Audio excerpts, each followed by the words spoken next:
Welcome to Starbound. My name's Chikondi, and I'll be your narrator today. Nearly 500 supporters get early access to our stories, including brand new episodes of Sunspire Academy and Farron and Rimiki. If you'd like to unlock early access and support new episodes and future series, tap Join below to become a Starbound member. Now let's get into today's story. Danny Steele pressed his shoulder into the end of his wrench, sweat beading across his forehead as he fought with the stubborn power converter. The damned thing had been jury-rigged by some amateur before it came into his shop, and now its bolts were stripped to hell and back. "Come on, you son of a bitch," he muttered, adjusting his grip and giving it one final twist. The bolt finally surrendered with a squeal of metal against metal. Danny straightened up, wiping his hands on an oil-stained rag from his belt. His shop was organized chaos, tools hanging on makeshift racks, spare parts stored in meticulously labeled containers, and his pride and joy, a genuine Earth-made Snap-on. Before they got all culty and then were dissolved, toolbox passed down from his grandfather. It was scratched to hell and dented, but still solid after decades of use. The smell of machine oil and metal hung in the air, an aroma Danny preferred to the artificial scents pumped through the rest of Outpost Delta's atmosphere. The station-wide announcement system crackled to life overhead. "Attention all residents and businesses. The supply shipment scheduled for arrival today has been delayed due to administrative review. We apologize for any inconvenience." Danny snorted. Administrative review was bureaucrat speak for alien customs officials hassling human freighters with unnecessary inspections and paperwork. "Fifth delay this month," he remarked to the two aliens watching him work. "You'd think your people would want their supplies on time." The bulkier of the two, a Gruncopian named Pulg, shifted uncomfortably on his stubby legs. "Proper procedure ensures safety for all station residents," he replied in the careful, formal way most aliens spoke to humans. Danny smiled thinly. "Sure, and I bet those procedures always seem to hit human ships the hardest." The second alien, a thin haptoid with elongated fingers, nervously tapped them together. Is it fixed yet? Our manufacturing unit cannot operate without it." Danny reconnected the power leads in a sequence that would make any alien engineer faint, bypassing the safety protocols that would have required replacing the entire unit. The converter hummed to life, its output readings settling into the green zone. "Good as new," Danny declared, patting the metal casing. "Well, good as it's gonna get without replacing half the components, but she'll run for you now." The haptoid's large eyes blinked rapidly. "But that is not the approved repair protocol." "No," Danny agreed, "but it works, and it costs you a third of what replacement would. You're welcome." As the aliens carefully took possession of their repaired converter, the comm panel by the door chimed. A worried-looking Vreen, a species known for intricate crystalline tech, appeared on the screen. "Danny, my apologies for the intrusion, but the Hammond balancer you fixed last week is showing resonance flutter again. Station tech support says I need a full system replacement. Estimated cost 5,000 credits. Danny sighed. "Bring it down, Vreen. Those idiots probably just miscalibrated the frequency dampener again after your last power cycle. 5-minute fix, 50 credits, not 5,000. The Vreen's face relaxed instantly. "Oh, thank the stars for you, Danny. I'll be right there." He cut the connection just as Danny heard the familiar ping of his datapad. He fished it from the pocket of his work pants and frowned at the message display. "Attendance required. Station Administrator's Office. Level 8. Immediately." "Jenkins," Danny called to his assistant, who was inventorying parts in the back room. "Finish up with these gentlemen. I've got to go see what's crawled up Administrator Benet's backside this time." Jenkins, a stocky man with a perpetual 5 o'clock shadow, emerged, wiping grease from his hands. "The Phylaxan wants to see you. That's never good news." "When is it ever?" Danny shrugged into his worn leather jacket, the faded Earth Force Engineering Corps still barely visible across the back. 5 years since he'd left the service, and he still wore the reminder of who he was and what he could do. "Don't punch any aliens while you're up there," Jenkins called after him, only half joking. Danny walked through Delta's central promenade, a wide thoroughfare lined with businesses catering to the station's diverse population. The place was a testament to alien aesthetics, all curved lines and ambient lighting that always seemed just a bit too dim for human eyes. Danny noted how the various species gave him a wide berth as he passed, some due to the grease stains on his clothes, others from the instinctive fear many felt around humans. 15 years since humanity had burst onto the galactic scene, and most aliens still looked at them like unexploded ordnance. Deathworlders, they called humans behind their backs, born on a planet that should have killed them, with gravity too strong, weather too violent, and predators too numerous. Every human adaptation that had allowed the species to survive Earth, dense muscle tissue, rapid healing, resilient organs, high pain tolerance, marked them as dangerous in the eyes of species evolved in gentler environments. Danny passed gleaming storefronts displaying the latest in alien technology, most of it overpriced and underbuilt by his standards. His own shop was tucked away in the station's less desirable sector, where rent was cheaper and the constant hum of the nearby environmental processors discouraged more sensitive alien ears. The turbo lift to level 8 adjusted its gravity settings automatically as Danny entered, making his stomach lurch slightly.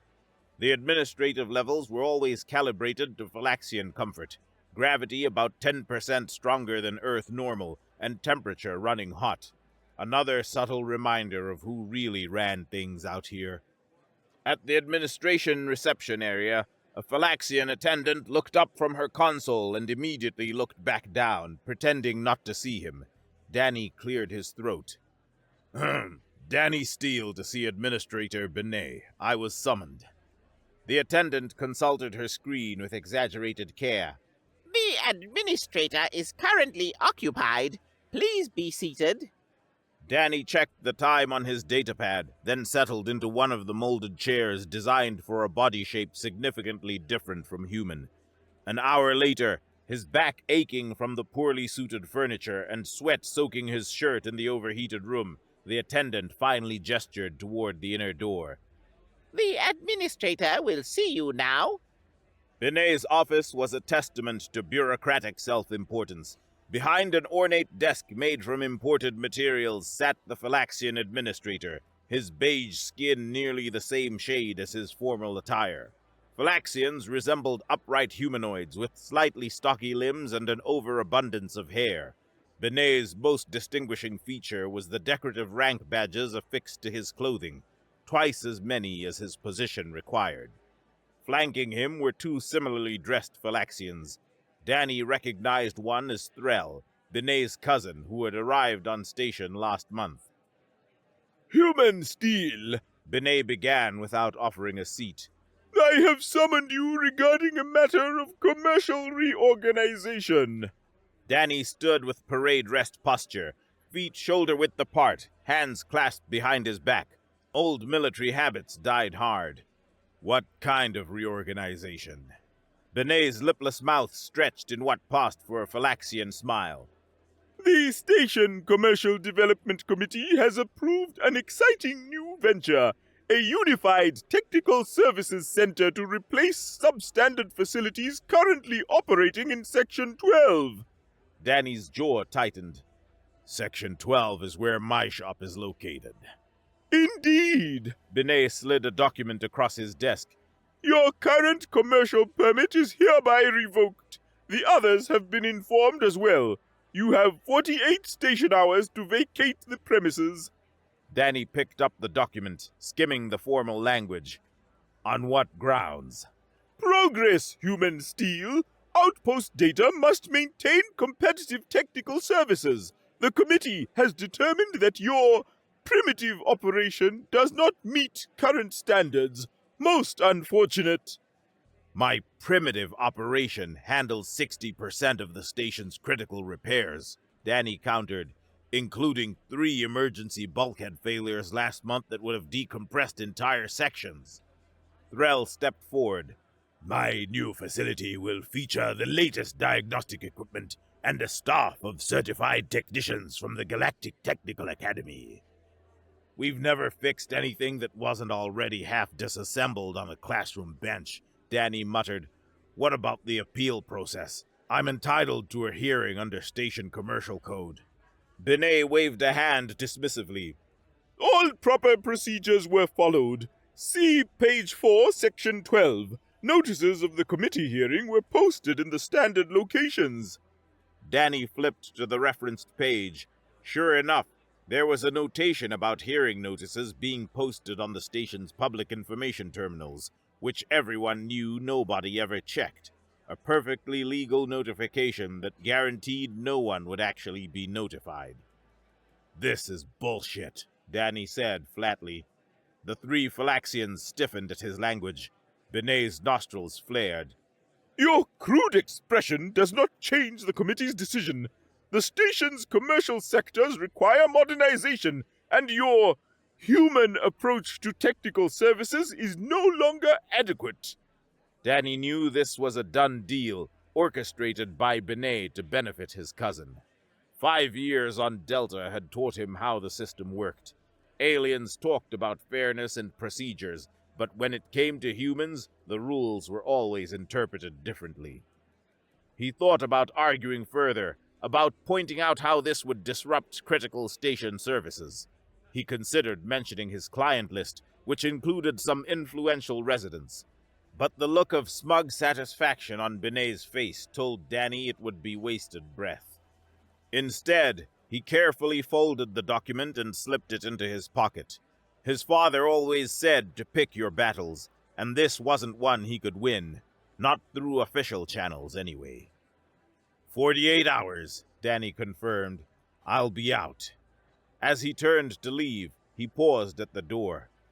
One thing, Administrator. Binet raised an eyebrow ridge. Yes? You'll miss me when something breaks that a manual can't fix. The Phylaxians exchanged glances before breaking into the wheezing sound that passed for laughter among their kind. Thank you for the concern, human steel, Binet replied. But I believe Delta's technical needs will be adequately met by modern approaches rather than, what do humans call it? The grease of your elbow, I think, whatever that means. Danny didn't dignify that with a response. He walked out with his back straight and his face carefully neutral, a mask he'd perfected during countless briefings with alien officials who seemed determined to make humans jump through hoops just because they could. When he returned to his shop, Jenkins took one look at his face and swore. They're shutting us down, aren't they? Danny nodded, explaining the situation while beginning to sort through tools that would need to be packed. This is fucking bullshit, Jenkins exclaimed, slamming a wrench down on the workbench. They can't just kick us out because some pencil pusher wants to play favorites with his family. Apparently they can, Danny said. And they are.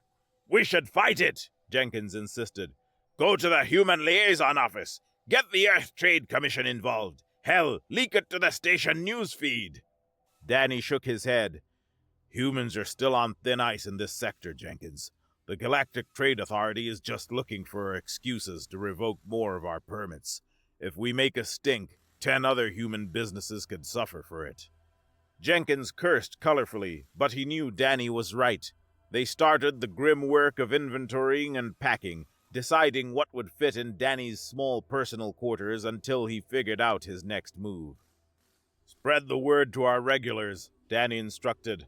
I'll still handle emergency jobs from my quarters. Not much room to work, but I'll make do. Later that afternoon, amidst the clang of tools being boxed, Danny's datapod buzzed with an internal station maintenance frequency alert. Something Threll's new team should have been handling. It was a minor pressure differential alarm in the hydroponics bay, likely just a sticky valve actuator. Danny watched the alert channel for a few minutes. He saw Threll's team acknowledge the call, then ping 3 different departments asking for diagnostic protocols for atmospheric pressure equalization discrepancies. Danny snorted. They didn't even know what to call a stuck valve. 15 minutes later, the alarm was still active. Idiots, Danny muttered, finally sending a one-line message to the hydroponics foreman with the likely cause and the simple manual override sequence. The alarm cleared 2 minutes later. Jenkins just shook his head. Place is gonna fall apart without you, boss. Throughout the day, a stream of customers stopped by after hearing rumors of the closure. Most expressed regret, the smaller alien species who'd come to appreciate Danny's fair pricing, and the few other humans on the station who depended on his services to maintain equipment designed for their physiology. By evening, half the shop was packed into crates, and Danny had watched as Threll's employees took measurements and discussed renovation plans right in front of him. The cousin had even had the nerve to ask Danny questions about the power load capacity of certain circuits while simultaneously supervising his eviction. Danny needed a drink. The airlock was the only bar on Delta that served human-compatible alcohol. Like most human establishments, it was tucked away in an undesirable location, in this case, next to the waste processing plant. The place was dimly lit and cramped, but it managed to mostly smell like beer and whiskey, and that'd have to do. Reeves, a security contractor who'd washed out of Earth Force after a disciplinary issue, was already at the bar when Danny arrived. He raised his glass in greeting.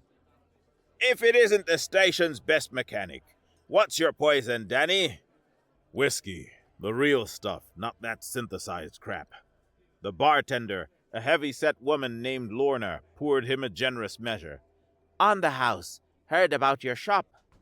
News travels fast, Danny commented, taking a grateful swallow that burned all the way down.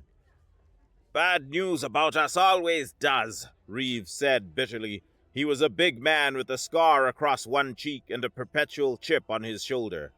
I lost another security contract today. Client went with a Brascan firm instead, even though their guards can barely lift a standard stunner. Danny was joined by others as the evening wore on. Tanner, a freighter captain currently stuck in customs limbo. Weber and Hayes, traders whose import licenses were constantly under review, and Decker, who ran a small human foods commissary, perpetually fighting with health inspectors who didn't understand Earth cuisine. They commiserated over drinks, swapping stories of bureaucratic harassment and casual discrimination. 5 years since humans had been allowed to establish businesses in this sector, and they were still treated like barely tolerated interlopers. I'm getting tired of playing nice, Danny admitted after his third whiskey. 5 years of bowing and scraping, following every regulation to the letter, never giving them a reason to complain. And what's it got me? Kicked out of my own shop to make way for the administrator's incompetent cousin. We should show them what happens when you push humans too far, Reeves growled, his voice slightly slurred. That's the only language they understand. Easy, soldier, Lorna cautioned. We're outnumbered and outgunned in this sector. Smart beats angry. The lights in the bar flickered briefly, a minor power fluctuation that would normally have triggered a call to Danny's shop. No one else seemed to notice. Just saying, Reeves continued. Sooner or later, they're gonna push too hard. And when that day comes, they'll remember why Deathworlder was never meant as a compliment. 3 days later, Danny had set up a makeshift repair operation in his cramped personal quarters. His bed was now a workbench, tools organized in stacked containers along the walls, and parts cataloged in whatever storage space he could find. He was bent over a portable air scrubber, replacing its corroded filter housing when the station alarms blared. The announcement system crackled. Attention all residents! We are experiencing technical difficulties affecting multiple sectors. Please remain calm and stay in your current locations. Engineering teams are addressing the situation. The lights flickered, then dimmed to emergency levels. Danny's emergency comm unit, a device he'd kept from his Earth Force days, lit up with a barrage of messages. Former clients were reporting failing systems throughout the station. Environmental controls offline in Blue Sector. Pressure dropping in Cargo Bay 3. Gravity fluctuations in the medical center. Danny felt his own gravity shift, the pull increasing then decreasing in nauseating waves. The environmental controls in his section began to malfunction, the temperature plummeting as life support systems struggled. He tapped his comm, connecting to Weber, who worked in docking control. "What the hell is happening?" Weber's voice came through, tense and hushed. "Threll's team tried to upgrade the environmental control system. Something went wrong. Cascading failure. Lower levels are decompressing. Bulkhead sealed automatically. Hundreds trapped down there." Danny swore, grabbing his emergency toolkit. "Life support failing station-wide. Threll's people are panicking, and Benet is screaming at everyone. Nobody knows how to fix it." "I'm heading to operations," Danny decided. "Keep this channel open." He rushed through corridors already filling with frightened residents. Emergency lighting cast everything in a red glow, and the station's artificial gravity continued to fluctuate erratically. Danny passed aliens huddled in groups, some arguing, others frozen in fear. Few species evolved the crisis response mechanisms that humans took for granted. At the entrance to Central Operations, security personnel blocked his way. No unauthorized access, barked a Braskan guard, one meaty hand on his stunner. "I'm Danny Steele, former station maintenance chief," Danny replied. "I need to—" "Stand back, human!" Before the confrontation could escalate, the doors slid open and a harried junior administrator rushed out. She spotted Danny and her eyes widened. "You! Human technician! Come quickly!" The security guard reluctantly stepped aside, and Danny was ushered into chaos. Central Operations was designed to be a model of efficiency, with workstations arranged in concentric circles around a main status display. Now it resembled a kicked anthill. Warning indicators flashed across every screen in blinding reds and yellows. Technicians frantically jabbed at unresponsive consoles, some babbling technical jargon that clearly contradicted what their neighbors were shouting. One haptoid technician seemed frozen, staring blankly at a cascade of error messages, while a nearby Braskan repeatedly slammed his fist on a console that refused to accept his commands.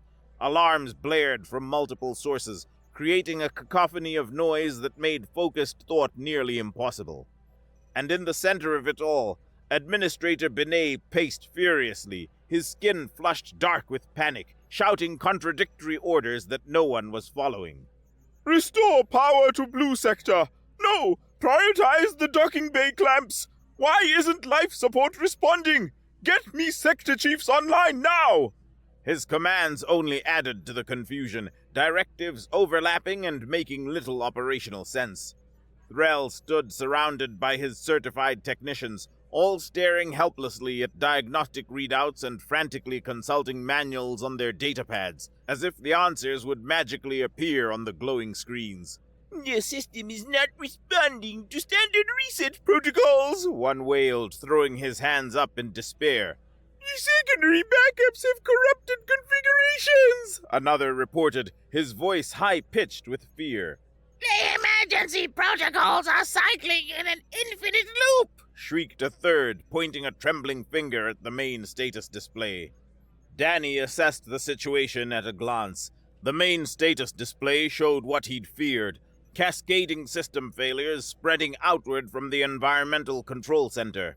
The automated safeguards had sealed emergency bulkheads throughout the station, trapping people in sections that were now decompressing, while simultaneously cutting off access to the critical junction points needed for repairs. Benet spotted Danny, and his smooth features contorted with rage. "Why is this human in operations? Security!" The junior administrator who'd admitted Danny stepped forward. "Sir, he's the former maintenance chief. He might be able to help." "We have certified technicians handling the situation," Benet snapped, gesturing to Threll and his team, who had yet to accomplish anything useful. One of Threll's technicians looked up from his readings, mandibles quivering in distress. Sir, oxygen levels are dropping in residential sectors. We have 10 minutes before they reach critical. Another technician added. Pressure in lower levels continues to drop. Bulkheads in sections 22 through 29 are reporting stress fractures. Panic flickered across Benet's face. For all his bureaucratic bluster, he was responsible for the lives of everyone on the station. He looked around desperately. Can anyone fix this? Anyone? The room fell silent except for the wail of alarms. Danny stepped forward. I can fix it. All eyes turned to him.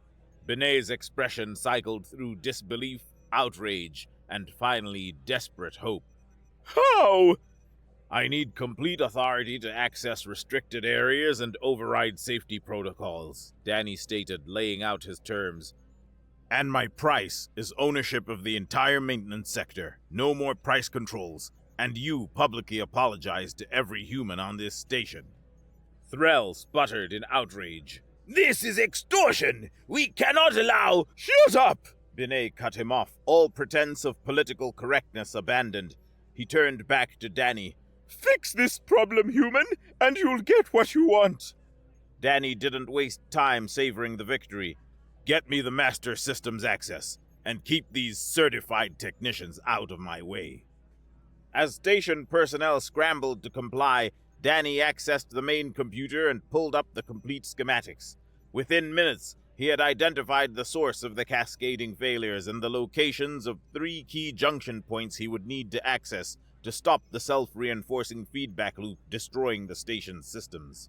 Here's the problem, he announced, highlighting sections of the schematic. When your people tried to upgrade the environmental systems, they didn't account for the custom modifications I made to compensate for the power draw variances.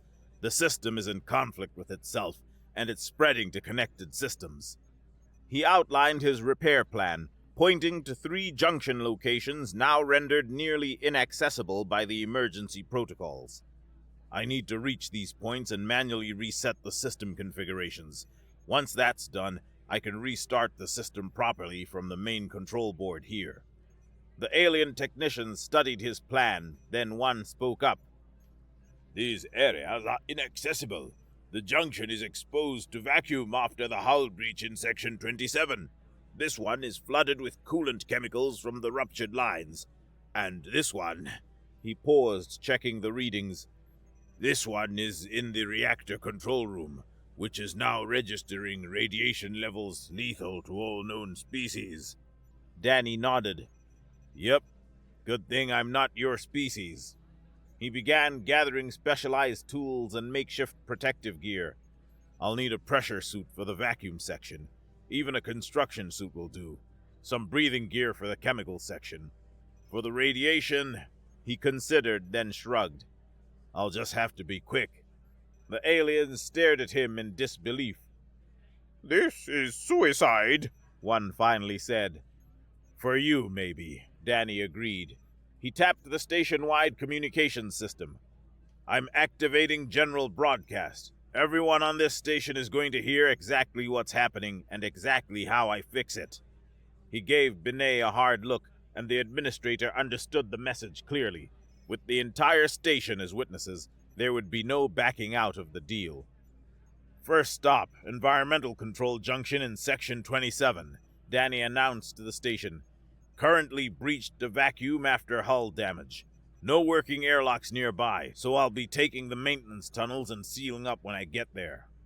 He pulled on a construction pressure suit designed for external hull work. It wasn't meant for full vacuum exposure, just pressure assistance for workers, but it would have to do. He grabbed his tools and a portable atmospheric generator. Keep this channel open, he instructed operations. If I stop responding, send someone after me along the same route. Not that it'll do much good. The maintenance tunnels were narrow shafts running between the station's walls, barely wide enough for Danny's shoulders. The gravity fluctuations made navigation treacherous, but he moved with efficient steps, having spent years learning every shortcut and access point. You know, Danny commented as he crawled through the dusty passage, knowing the entire station was listening. This wouldn't be necessary if someone hadn't fired the one guy who understood how these systems actually work. He reached the final secured door before the breached section. Warning indicators showed vacuum conditions beyond. All right, sealing up. This suit isn't rated for what I'm about to do, so if my voice starts to sound funny, it's probably because my blood is boiling. Try not to worry about it. Danny sealed the makeshift pressure suit as best he could and overrode the door safety. It slid open, and the violent outrush of air yanked him forward into the breached section. Instantly, he felt the inadequacy of his protection. The suit stiffened against the vacuum, resisting his movements. Through gaps in the seals, he felt the moisture on his skin beginning to evaporate, creating painful pressure points. The temperature plummeted, numbing his extremities. But he could function. Where an alien would be incapacitated or dead, Danny pushed forward, one excruciating step at a time. The thing about human physiology, he grunted as he worked his way toward the junction, is that we're really hard to kill. Vacuum exposure? Bad, but not instant death. Got about 15 seconds of consciousness if fully exposed. This suit buys me more time, even with the leaks. He reached the junction panel and pried it open with tools that felt like lead weights in the vacuum. Inside was a mess of circuitry and control modules, some physically damaged by the explosive decompression. "Would you look at this?" Danny commented, his breathing labored. "Someone installed the new control modules without disconnecting the old systems first. No wonder everything went haywire." Working quickly, his fingers growing clumsy from cold and pressure exposure, Danny disconnected the conflicting systems and rerouted the critical pathways. The effort was excruciating, but he forced himself to focus through the pain. "That should do it for the junction," he managed, his vision beginning to blur. "Environmental control partially restored. Should be enough to stop the cascading failures in the residential sectors." He dragged himself back through the vacuum zone to the maintenance tunnel entrance. Once through, he collapsed against the closed door, gasping as normal pressure returned. "Junction 1 complete," he reported, his voice raspy. "Moving to Junction 2 when I can feel my fingers again." In operations, the monitor showed partial restoration of environmental systems in the residential areas. Oxygen levels began to stabilize, and gravity fluctuations lessened in those sectors. It's working! One of Threll's technicians admitted, sounding shocked. Danny didn't waste time celebrating. After a brief rest to let some feeling return to his extremities, he made his way toward the second junction, a power distribution node now surrounded by flooded coolant chemicals.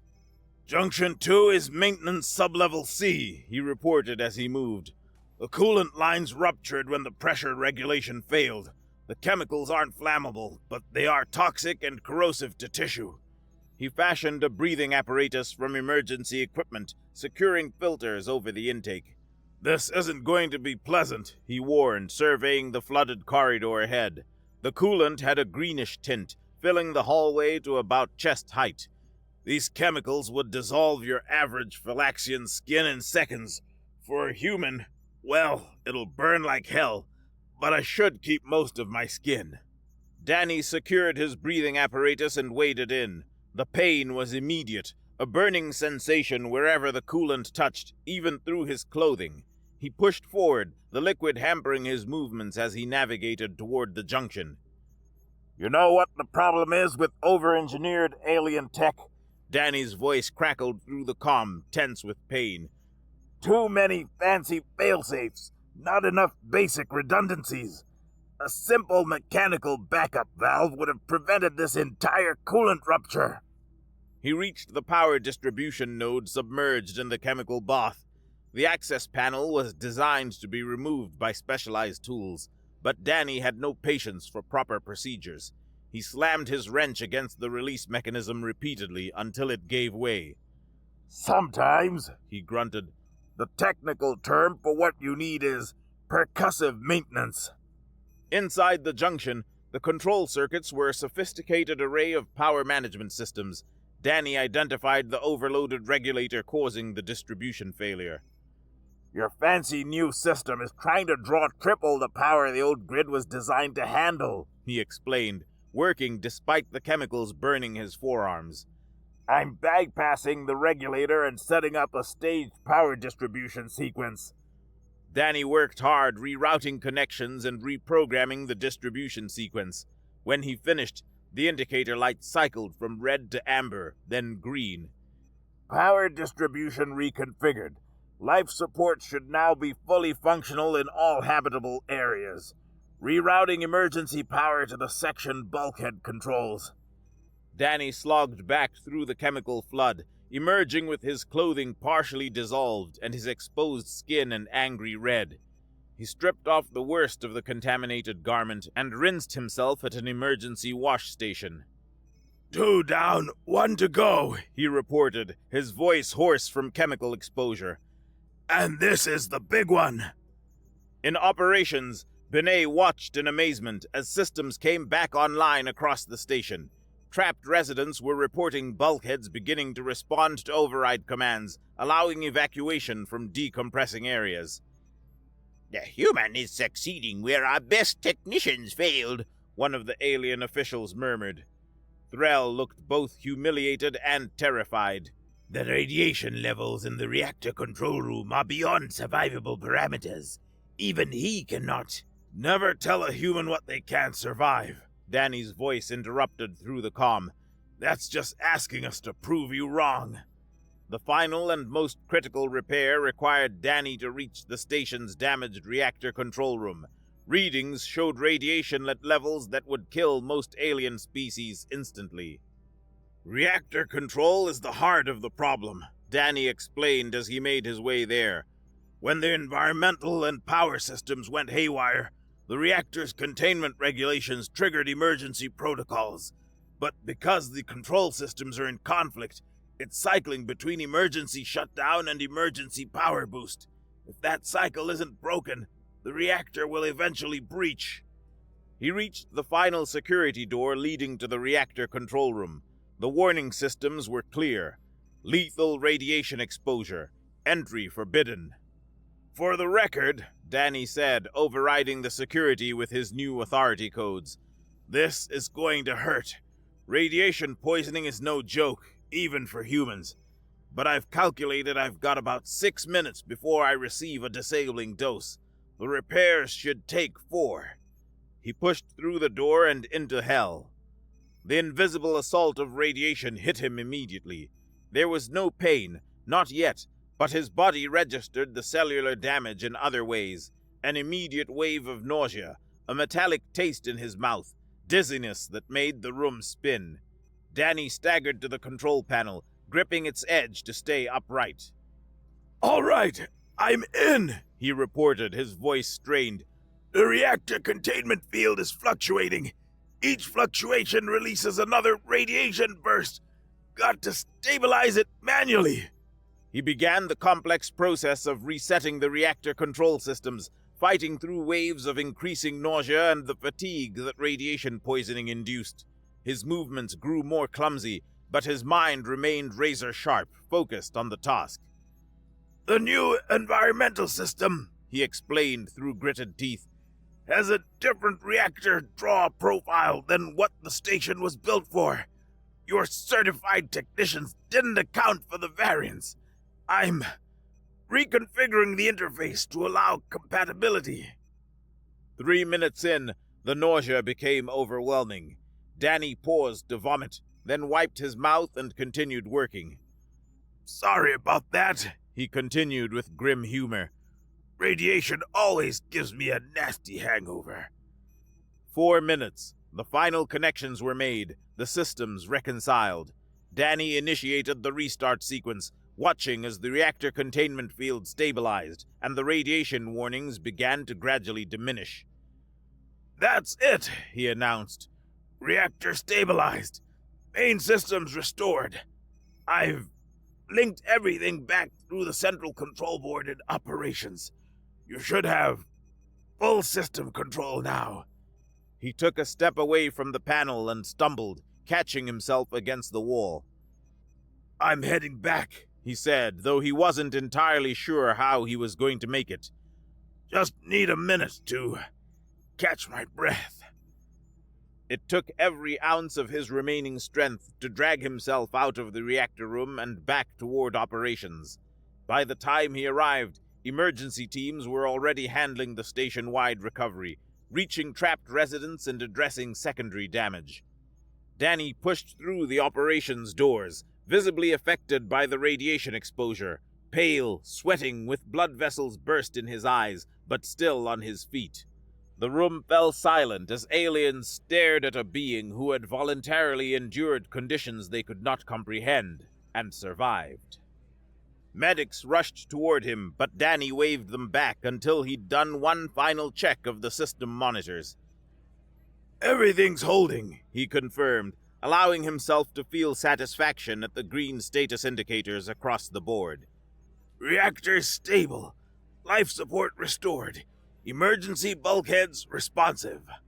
Only then did he turn to Benet, with the entire station still listening via the open comm channel.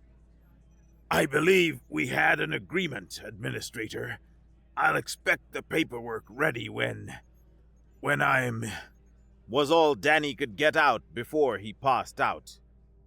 In the station's medical facility, Danny underwent treatment for radiation exposure and chemical burns. The haptoid doctor explained that while the damage was significant, Danny's enhanced healing, another Deathworlder trait, and emergency core world medical supplies would likely prevent permanent injury. You're lucky to be alive, the doctor told him. Any other species would be dead 3 times over. A steady stream of visitors passed through, station residents Danny had helped over the years, now bringing thanks for saving their lives. Word spread throughout Delta about the human who had endured certain death conditions to save everyone. Danny made sure every visitor was recorded, building his insurance against Benet trying to welch on the deal. Jenkins visited daily, bringing updates on the station's recovery and the growing legend of Danny's heroism. You should hear how they talk about you now, Jenkins said with a grin. The same aliens who wouldn't look you in the eye last week are telling stories about the remarkable human technician like you're some kind of folk hero. Just doing my job, Danny replied. The job they fired me from. A week later, still recovering, but insistent on handling business personally, Danny met with Benet and station legal officers to sign the new ownership agreements.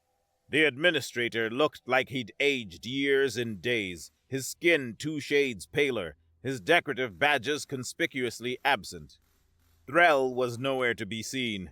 Danny had heard through station gossip that the disgraced cousin had departed on the first available freighter, facing sanctions from the Galactic Technical Academy for gross incompetence leading to endangerment. The legal documents granted Steel Station Maintenance exclusive rights to the entire maintenance sector, with autonomy to set rates and operations. Danny read every line carefully before signing, making sure there were no hidden clauses or future review periods. There's one final point to our agreement, Danny reminded Benet when the paperwork was complete. A public demonstration, I believe. That afternoon, Danny stood with a small crowd of onlookers at what had previously been his small shop, but would now be the headquarters of his expanded operation. A new sign had been fabricated. Steel Station Maintenance, under human management. As required by their agreement, a humiliated Benet personally mounted the sign, securing it with the old-fashioned hardware, hammer and nails, in a symbolic gesture not lost on anyone present. With each strike of the hammer, the message was clear. Human competence had won out over alien bureaucracy. 1 month later, Danny sat at his new, larger desk in his expanded facility. The business had grown rapidly, now employing 3 more humans who had recently arrived at the station after hearing about the opportunities. He could hear Jenkins out on the main floor, expertly juggling client inquiries while simultaneously guiding the newest recruit, Miller, through the diagnostic procedure for a quirky cargo lift generator known to stump alien techs. Weber and Hayes, the traders Danny knew from the airlock, had helped him navigate the complex station permits for the expansion, calling in favors Danny hadn't known they had. Jenkins managed the day-to-day operations, while Danny focused on the more complex technical challenges and overall strategy. Outside his office, a line of alien officials and business owners waited patiently, suddenly desperate for human engineering expertise now that they'd seen its value. Jenkins brought in the day's work orders, triple their previous volume. "Not bad for a primitive operation, huh?" Danny said with satisfaction. The last visitor of the day wasn't a client, but the station's senior diplomatic representative, a Karth with silver-streaked fur who spoke with careful precision. Mr. Steele, while your actions during the crisis were undeniably heroic, I must express concern about the disruption to the delicate balance of human-alien relations your new position represents. Danny listened patiently, recognizing the diplomatic language for what it was: concern from those who preferred humans to remain in their assigned place. Humanity has committed to peaceful integration into the galactic community, the diplomat continued. Your leverage of the crisis situation to secure commercial advantage may send problematic messages. "I followed your play nice rules for 5 years," Danny replied calmly. "Got me nowhere. Politeness didn't keep the lights on, and it sure as hell didn't stop my business from being stolen by nepotism. Now they respect what we can do. Isn't that better for everyone?" The diplomat shifted uncomfortably. Respect and fear can be difficult to distinguish, Mr. Steele. "Maybe, but I prefer either one to being looked down on." Danny stood, indicating the meeting was over. "Tell your bosses that the Deathworlders are done being pushovers. We bring skills and resilience this station clearly needs. We fix things others can't. We expect to be treated like the asset we are. From now on, we're partners. Equal partners. Anything less isn't integration, it's exploitation. And those days are over." As the diplomat left, looking troubled, Danny walked to the window overlooking the station's central promenade. Everywhere, signs of recovery were visible: repaired sections, restored systems, and a new energy in the interactions between species. Every civilization on this station now remembered the day the Deathworlders stopped being nice and started being respected. Danny smiled at the thought. It was about damn time.